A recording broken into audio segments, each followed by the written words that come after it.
The more na nag-overthink ako, the more nagpo-procrastinate ako. So, kung ganun din kayo, the more na nag-overthink kayo, the more na wala kayong nagagawa. Kasi nga, you are too clouded in your head and because attached ka sa isang outcome.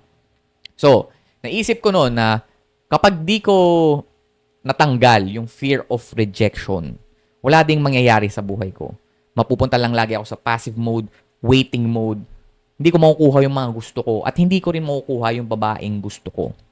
So, may nabasa akong isang quote. Until meron akong nabasang isang quote about sa fear of rejection. Ang sabi doon, a woman, especially a stranger, cannot truly reject a man because she does not have the power to determine his value as a human being. So, nung nabasa ko to, na-realize ko na I put too much value sa tingin sa akin ng babae.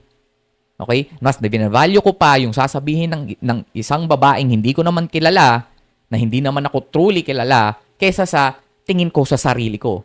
So, I let women or I let other people to define myself instead of me defining who am I. Mas may bigat yung sinasabi nila kaysa sa gusto, sa thoughts, at sa pagkakilala ko sa sarili ko.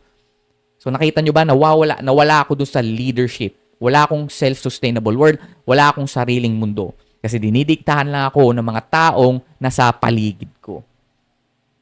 Okay? Yun yung itsura kapag wala kang self-sustainable world, wala kang sariling mundo mo bilang isang lalaki.